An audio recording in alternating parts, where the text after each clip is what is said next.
Hello, today I would like to show you new device that I've got. Over here is a Nomad 13 solar panel.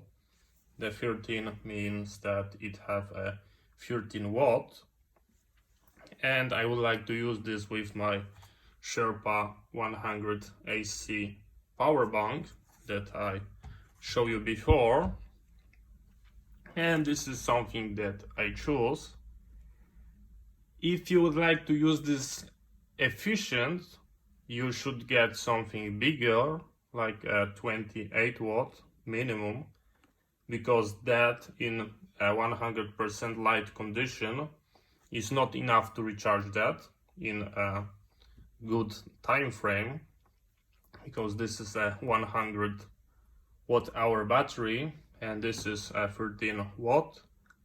So it would take like 10 hours of a full sun to recharge that, and I'm pretty sure it will be longer because of the loss on the conversion. I'm not sure if that the 3 watt that I cut already will be enough for a 10-hour recharge.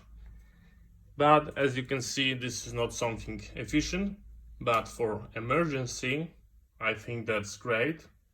Because if I would need more power, then I would probably carry a second power bank than a solar panel, because you are dependent on the sun. But let's take a look. Here's the spec, and let's see how it looks inside, because that's what you are interested the most. But here a quick look at the user manual, just that you don't need to jump to the internet. But in general, I read all that stuff on the user website, and I go to YouTube because I would like to see how something looks, and that's what I'm going to deliver right now. So here is our package. The only thing bad is that the solar panel is not flexible. You cannot bend it, so I'm quite afraid what will happen if it's going to be hit by my two-way radio, like a Army two-way radio, which is heavy. If it bump it, then it might crack, but this is something that you have to take into account. So this is the back, when maybe start from top. So we've got a magnet closure, and we've got our two panels that are protected by the steel. And I promised that we are going to make a test video, and I'm going to measure this panel. But right now we have to stay indoor, and I do not have a great light to try it out. So that's how it looks like.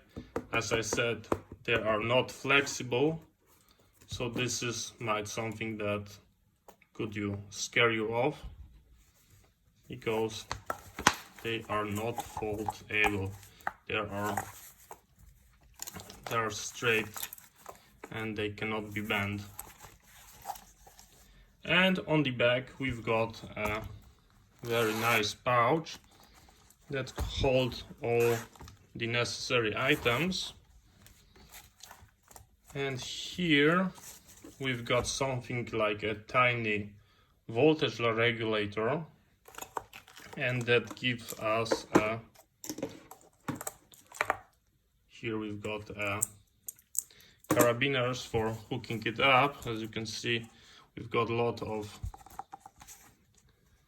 the tiny rope things that you can use to clip it to your belt, for example.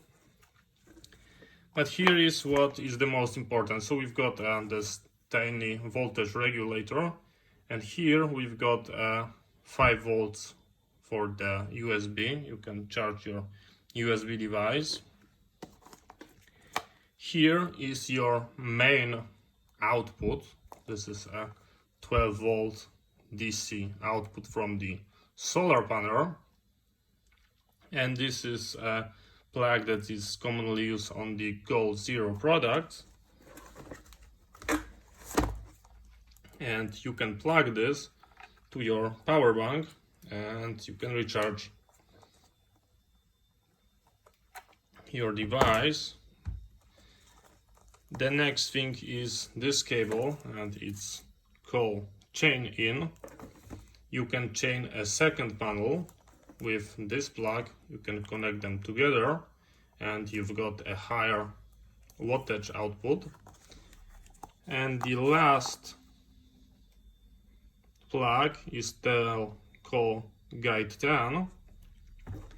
And from what I saw, this is used for a power bank that is also a charger for double and AAA batteries. And you can clip it inside, you can plug it to the power bank, and you can recharge your nickel metal hydride batteries, and it can also act like a power bank. But nowadays I would stay away from the double and triple A's. We've got the lithium ion. And the last interesting thing is, here is a diode that is telling you that you are collecting sound, but of course I'm not able to show you that because I do not have a sound. But in general, I was sticking it to the window and it having a nice blue color that telling you that everything is all right. And I've got one more thing. So here we've got this adapter for a lighter plug.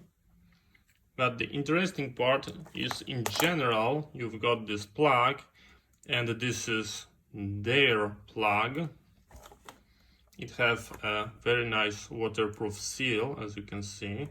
And if you join them together, they click, and you've got a waterproof connection.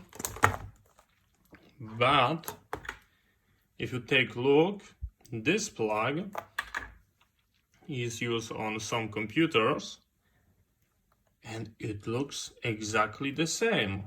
The only difference is that seal. And we can try that out. I can connect it here. Of course, we do not have a waterproof seal, but do we get a continuity? First, I'm going to check the negative and the outside, and we've got the connection. And I'm going to check the center conductor. Let me put my meter.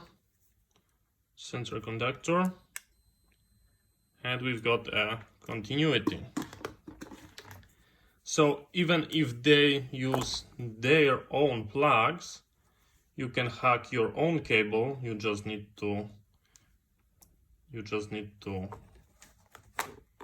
solder your own connection, and you've got no problem in making your own cable for other application. And of course that plug is going to fit also here. So just an interesting hint.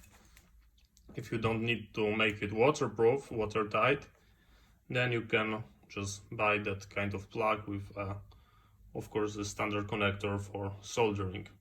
So yes, that's how it looks like. Thank you very much for watching. See you next time, and bye bye.